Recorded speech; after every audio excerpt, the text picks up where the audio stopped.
Bonjour à tous et bienvenue dans Tu savais ça, le rendez-vous des sujets strictement inutiles et donc forcément rigoureusement indispensables.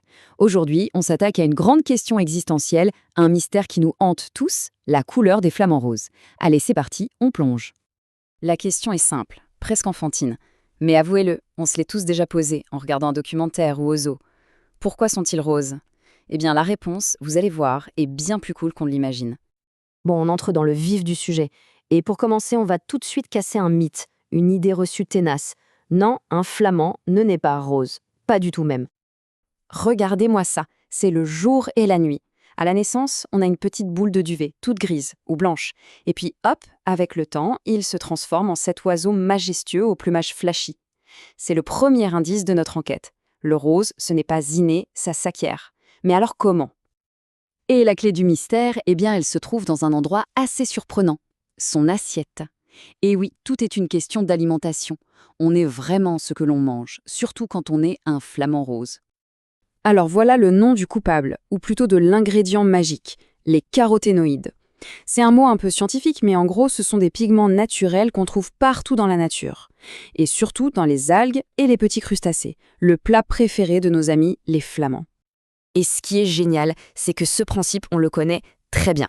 Les caroténoïdes, c'est exactement ce qui donne leur belle couleur orange aux carottes, leur rouge aux tomates, ou même cette teinte rosée au saumon. C'est la même logique. Alors, comment ça marche concrètement? C'est comme une recette de cuisine en 4 étapes. 1. Le flamand se régale de crevettes et d'algues. 2. Son système digestif fait le tri et absorbe les fameux pigments. 3. Ces pigments voyagent dans son corps et vont se stocker dans les plumes, le bec, la peau. Et 4. Tadam, le plumage vire au rose. Simple, non? Et ce qui est encore plus intéressant, c'est que l'intensité du rose n'est pas un hasard. Elle dépend directement de la qualité de leur régime alimentaire. Plus un flamand trouve de la nourriture riche en caroténoïdes, plus son rose sera éclatant. C'est un peu un bulletin de santé visible par tous. Ok, donc maintenant on sait comment ils deviennent roses. Mais la vraie question, c'est pourquoi? Pourquoi est-ce si important? Parce que ce n'est pas juste une question d'esthétique. Pour eux, cette couleur a une vraie fonction sociale et même romantique. Voilà le point crucial. Dans le monde des flamands, un plumage d'un rose intense, c'est une véritable carte de visite. Ça envoie un message très clair aux autres. Salut, je suis en pleine forme, je suis un super chasseur de crevettes et dont je suis un super partenaire pour faire des bébés.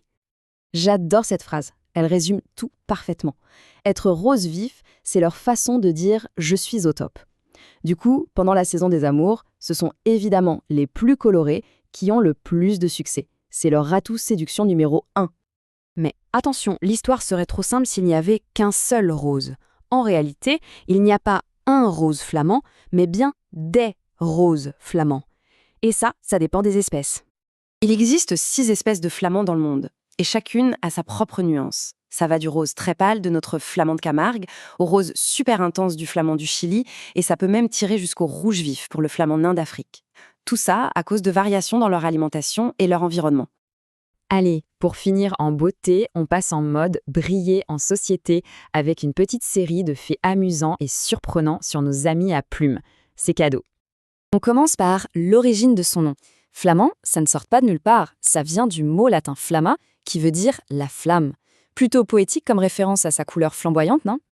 La fameuse posture sur une patte. On pourrait croire que c'est pour le style, pour faire une pose de yoga. Eh ben non, pas du tout. C'est une technique super maligne pour perdre le moins de chaleur possible quand ils ont les pattes dans l'eau froide. C'est de la pure thermorégulation. Alors, anecdote un peu plus étrange. Figurez-vous que dans la Rome antique, la langue de flamand était considérée comme un plat de grand luxe. Oui, oui, la langue. Un mets de choix pour les grands banquets. Comme quoi, les goûts changent. Et pour vraiment boucler la boucle, ce chiffre choque 0. Sans leur régime à base de caroténoïdes, il n'y aurait aucun flamant rose sur la planète. 0. Ils seraient tous gris ou blancs. Ce qui nous ramène exactement à notre point de départ. La boucle est bouclée. Et voilà, le mystère est résolu.